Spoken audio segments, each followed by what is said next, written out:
Well, welcome to another edition of the Buyer's Guide. In this edition we are going to be looking at one of the Willy Worms win-win ground baits. It's one that I've used quite a lot on my local venues, on natural waters and commercials. This is the very distinctively named SWIM-BIOTIC.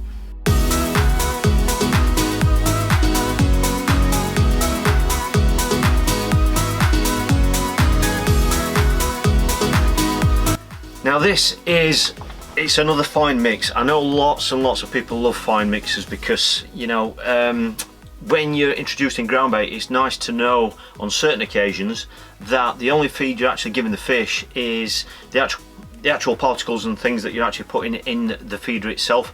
Or if you're introducing balls of ground bait, you can actually regulate so that if you don't want to feed anymore, or you want to cut the feed out completely, then you can still feed ground bait but just leave the particles out. So fine mixes like this are obviously naturally very good in colder water when you're maybe not feeding quite as much. But this is very distinctive packaging. A lot of you know this range now. I know it's been a very successful range of ground baits, the win-win, and the SWIM-BIOTIC is a ground bait that I've used on its own, and I've also used it to cut it with other mixes as well, to use on venues that are a little bit more like natural venues, ones that aren't heavily stocked. Now it's been designed for heavy stocked waters, so the mix how it is now is designed to be an out-and-out commercial type mix. But like I say, I have used this, I've cut it to kind of tone it down a little bit, and I've used it on lots and lots of bream venues around this area. I've used it on some of the session videos that I've done, and various little filming feature type days that I've fished. So let's have a look at the packaging first. This will tell us what the mix is all about, give us an idea of what it's like.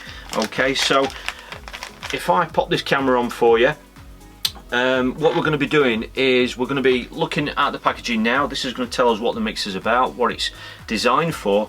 We're going to have a look at the mix itself, we're going to mix it up, see how it mixes, see if the colour changes, see how much feeds in there, and then we're going to be tank testing it. We're going to be putting it in a feeder and putting it in the tank, and we're going to be seeing how it reacts underwater. So the first thing we need to look at is the packaging. Very distinctive, great branding. So you've got the win-win there, and it's a Willy Worms product, as you can see there from the logo. SWIM-BIOTIC, designed for carp, F1s and method mix. So that's telling you exactly what it's all about. Very much a commercial mix, but it does say it's a method mix as well, so it's great for moulding around the method feeder.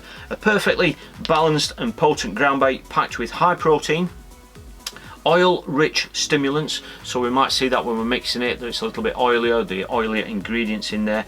High-grade, pre-digested fish meal, so it is a fish meal mix. Okay, following mixing instructions on the rear of the bag, so we've got some mixing instructions on the back, which is great. And what I like as well is a window in the packaging. That's great, giving you a great insight into what the mix is actually like. And as you can see, it's very, very fine, and it's not it's kind of its own kind of colour. It's a colour that you don't see in lots of other mixes. It's not one of the dark mixes. It's not really a green mix, not in that dried state anyway. It's almost a grey green kind of colour, so but it is on the dark side as well, so it could be suited for dark for clearer water venues, just like when we tone the colour of mixes down in winter months. We'll flip the bag over. A natural born winner, so there's a little bit there about the ground bait itself, and what I like as well is we've got mixing instructions on there. I'll not go through all those for you, but if I run that under the lens for you, then you can obviously read that at your leisure on the video. Okay, we've got another window on the back which is showing us what the mix is about, and for those interested, Willy Worms was established as an online company probably almost a year ago now. They opened their tattle shop, so they have got a tattle shop there on site.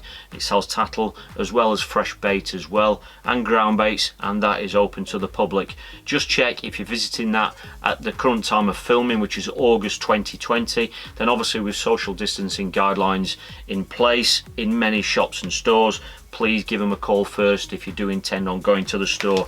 That is the address of the shop, so they have got a tattle shop there on site, and the willyworms.co.uk website address is there for you if you want to learn more about it from the comfort of your own home. So I'm looking forward to getting this mixed up. I'm going to mix this up now. We're going to see if we can overwet it, see what kind of feed content's in it, and then once we've done that, we're going to give it a rest period and see what it's like underwater. So let's get some mixed up.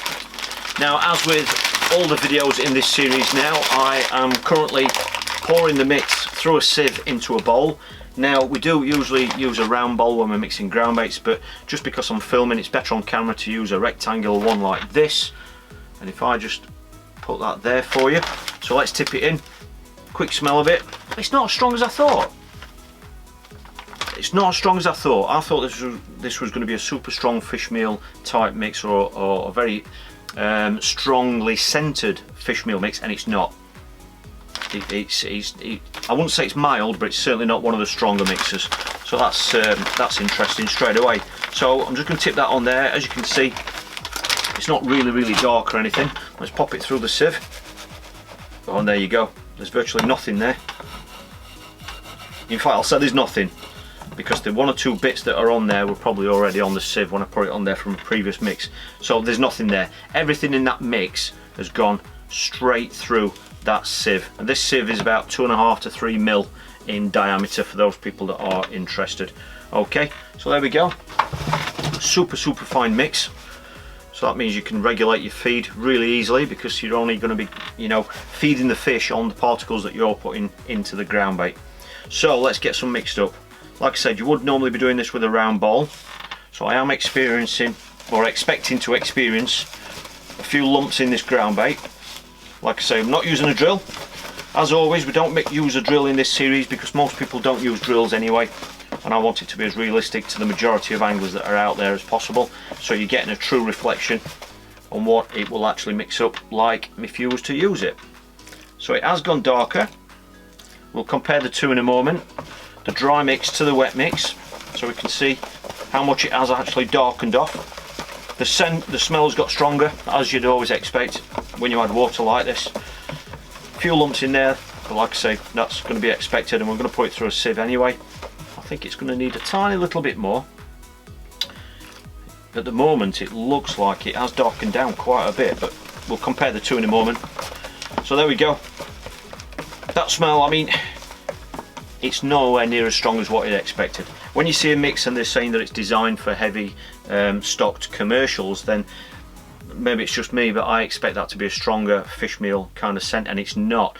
So I can see why they've had so much success with this on venues that aren't commercial waters, you know, on natural venues. Certainly when they're targeting bream and skimmers. I know quite a few other lads have used this at Southfield Reservoir. I know that for a fact because I've seen them using it, and they have cut it with one or two other mixers as well, but I know some lads have used this on its own. So there we go. So we've mixed that now. You can see it's darkened down quite a bit actually. Let's just compare the two. Compare the dry mix with the wet mix. Okay, so in the right hand is the dry mix. Yeah, not a massive difference, but it is noticeable how it's darkened down since we've added the water.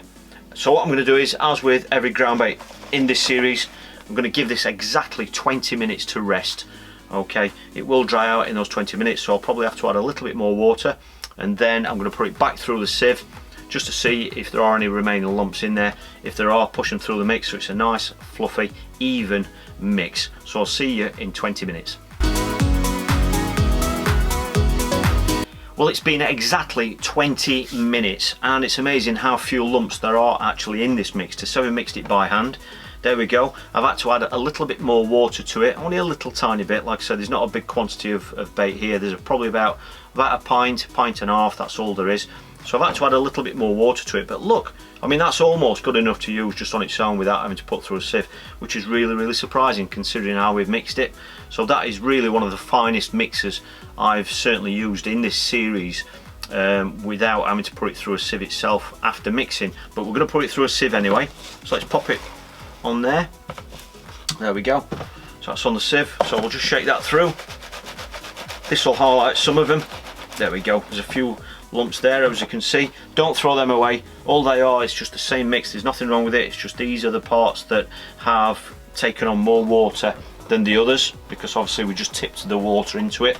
We didn't distribute the water evenly when we were mixing it, so that's why that ground bait is like that. Easy to push that through, no problem at all. And as you can see, there are no feed particles left at all on that sieve, so everything's gone through that sieve because there's no feed in it. Look at that, super fine. That's really nice and fine. So binding, let's have a look. Fine mixers generally bind well. You can form a ball dead easy with it, but it's not like an oily sticky ball, which is surprising. But as you can see from my hand, there's a bit of oil there, but it's certainly not that sticky oil that you get with some ground baits. There's definitely some there, as you can see, it's stuck to my fingers. You know, you can't hide that. It's a little bit oily, but look, that easily comes off and there's no residue there. It's shiny, so it's oil, okay, but it's not the stickiness like you get with some mixers. Some mixers you literally have to wash your hands afterwards, because a lot of the mix itself is actually stuck to your fingers. But as you can see, it's oil. That is coming off really easy, it's just wiping off, and that thumb's shiny there where it's taking the oil off. Okay, so it's an oily mix, but it's not a sticky mix. Does that make sense? Okay, so you can form a ball easy, and I dare say that'll break down pretty quickly as well. Okay, so we know we can form balls easily with it. Now, as always in this series, let's have a go at overwetting it. Let's see what reaction we get from overwetting it. We'll use this corner over here this time. Add some extra water. We overwet ground bait a lot when we're fishing, just to get a different reaction and just a different way of using the same mix. Okay, so if you've got a ground bait that overwets nicely, then it just gives you more options during a session. Okay, now that overwets nice. I mean, fine mixers like this usually overwet really nicely. Just add a bit more water to that. Okay, and what I will do is, once we've done the dry mix or the normal consistency mix test in the tank with the feeder, then I will put a wet ball over the top of that as well, just so we can see how this performs in the tank. Okay, see what sort of see if we get a wet cloud off it, or whether it just sinks as a paste. Okay, you can hear that, how wet that is. There we go. Okay, so we can overwet it really nicely. So what I'm going to do now is get a cage feeder. I'm going to put the normal consistency mix into the cage, and then we're going to see how it performs underwater. Right, so we've got a nice large cage feeder here. This is one of the new Matrix ones, side weighted. It's one of the most common types of feeder that people use anyway. I love this style of feeder, but more importantly, it's got a really fine wire cage to it, so that's going to show us accurately how it's going to perform underwater. Okay, these fine wire feeders just allow the ground bait, or they allow the water to get to the ground bait really quickly, and that'll show us how it reacts underwater. So I'm going to fill this feeder up with just ground bait. Okay, there's nothing being taken out of this mix. This mix is exactly how it's been mixed. Okay, there wasn't any feed that was left on the sieve anyway, but everything has gone into this, so you're going to see exactly how the mix straight out of the bag, or once you mix it, or how it would be if you was to purchase it, how it would perform under the water. Now, I've squeezed that in there under medium consistency, if that is such a thing.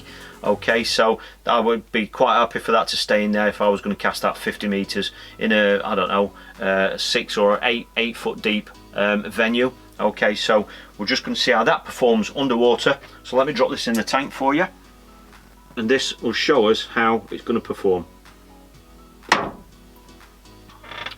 There we go. So as you can see, we've got air coming out of there straight away. Like I said, we put it through a sieve, so it's going to have some air in there. It's a nice fluffy mix, and the first thing that I can see from that is that there isn't any cloud coming off that whatsoever. If you have a look at that, the water is still crystal clear. Okay, so there's no cloud come off the feeder as such. There are a little bit of particles coming off there. I'm looking at the surface of the water. You could probably just make it out on the shot. There's about 3 or 4 tiny bits of feed that's come off that's floated up to the top, but they could have just come off as the feeder made contact, or the impact of the feeder hitting the water. But there's nothing coming off. There's one bit suspended there, and that's coming down now anyway, but there's nothing coming off that. Few tiny little bubbles, but the mix is literally just melting away from the feeder. You can see, you know, towards the left hand side of the cage, it's just melting away. There's a tiny little bit of haze around the mix as it's on the bottom. There isn't too much spread either. Okay, so that'll tell you that nothing came off it really as it, you know, as it was falling through the water. Obviously this is only a shallow tank anyway, but that is really, it's a really inert mix, and that's what you'd expect from a commercial type mix. When we talk about commercial mixers, we are obviously talking about fish meals, but we talk about targeting carp, F1s, just like it says on the bag. But like I say, I have caught nets of bream with this, and I know some lads have been using this for bream fishing as well. So it's an inert mix. It's a mix all about, you know, carp, F1s and bream, and that's exactly what it says it does on the bag. More importantly, to me as a feeder angler, there's nothing coming off that. There's nothing going up in the water, which is ideal. You know, if you're a feeder angler, ultimately you've got to try and catch fish on the bottom, and this is a ground bait that is obviously staying on the bottom. You can see that. It's not exiting too quickly. I thought that would have broken down a lot quicker than that. For such a fine mix, I thought it would have broke down quicker. What I am going to do, just like we do in this series, I'm just going to squeeze a ball. Now that's a ball that I'll be quite happy feeding in probably 8 feet of water or so, and I'm just going to drop that into this corner here, just so we can see how that breaks down at the same time. That sank really slowly, didn't it? There's obviously still some air in there, but there you go, that's breaking down really quickly. Not super quick, but nicely. That's a nice speed, I would say, for that to break down. So we've got 2 different applications there in the shot now. The camera might flick over as it's focusing on one and the other, but yeah, I'm surprised. I thought it was going to break down much quicker, and it hasn't, and I quite like that. I don't like to think that a ground bait, you know, for the majority of my fishing, I don't like to think that, you know, everything it's going to do is over within 30 seconds. You know, I like to think that sometimes when you're bream fishing, certainly in winter when the water's colder, you might be leaving the rig out there for 15 minutes, sometimes longer.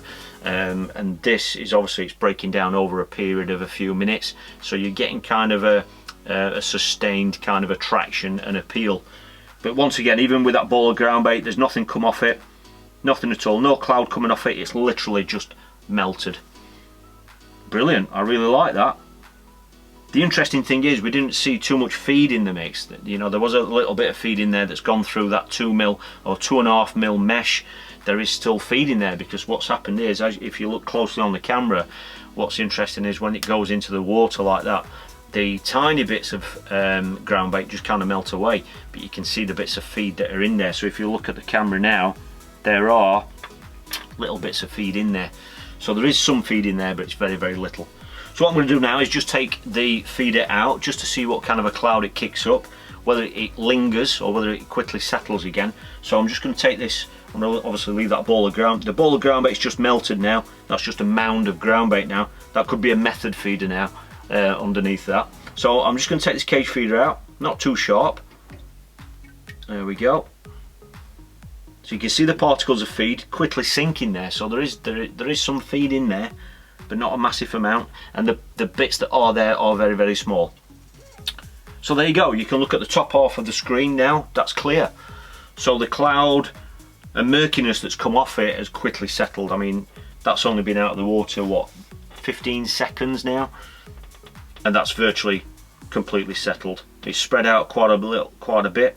And any tow and any flow on a venue would have taken that slightly down tow or downstream from that. But I think that'll kick up again.